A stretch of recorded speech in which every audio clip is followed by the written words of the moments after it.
نحمده ونصلي على رسوله الكريم اما بعد فاعوذ بالله من الشيطان الرجيم بسم الله الرحمن الرحيم لقد خلقنا الانسان في احسن تقويم صدق اللہ العظیم۔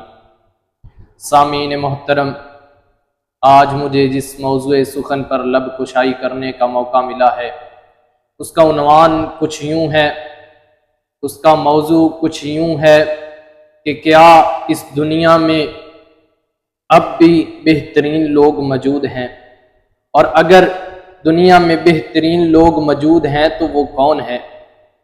حضرات غور کیجئے، پہلی بات کہ اس دنیا میں بالکل بہترین لوگ موجود ہیں۔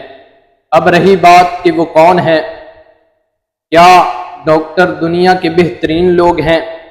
کیا انجینئر دنیا کے بہترین لوگ ہیں؟ جن کے پاس بڑی گاڑیاں، کوٹھیاں، بنگلے ہیں، کیا وہ دنیا کے بہترین لوگ ہیں؟ کیا جو سکولوں، یونیورسٹیوں، کالجوں میں پڑھاتے ہیں، کیا وہ دنیا کے بہترین لوگ ہیں؟ نہیں میرے بھائی، ان میں سے کوئی بھی دنیا کے بہترین لوگوں میں شامل نہیں ہے۔ حضرات تو پھر آخر کون ہیں وہ بہترین لوگ؟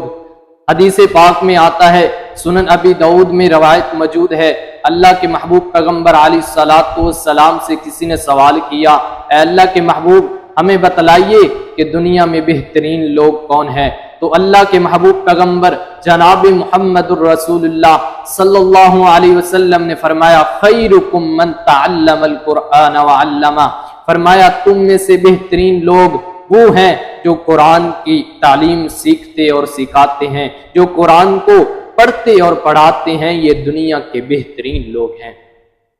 حضرات، قرآن مجید ایسی عظیم کتاب ہے جو انسان جو چیز بھی اس کے ساتھ جڑ جاتی ہے یہ اس کو عظیم تر بنا دیتی ہے۔ دیکھیے کہ یہ قرآن جس رات نازل ہوا، اللہ تعالیٰ نے اس رات کو 1000 مہینوں سے بہتر بنا دیا۔ جس امت پر نازل ہوا، اللہ تعالیٰ نے اس امت کو تمام امتوں سے بہتر قرار دیا۔ جس نبی، جس پیغمبر پر اس کو نازل کیا، اللہ تعالیٰ نے اس پیغمبر کو تمام انبیاء کا سردار بنا دیا۔ الغرض جو بھی چیز اس کے ساتھ جڑ جاتی ہے، جو بھی انسان اس قرآن کے ساتھ مل جاتا ہے، یہ اس کو عظیم تر بنا دیتا ہے۔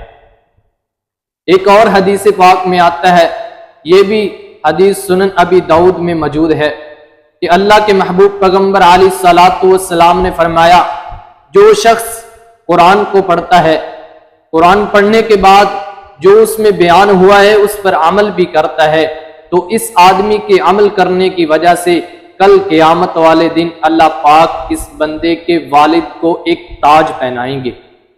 وہ تاج کیسا ہوگا؟ وہ کون سا تاج ہوگا؟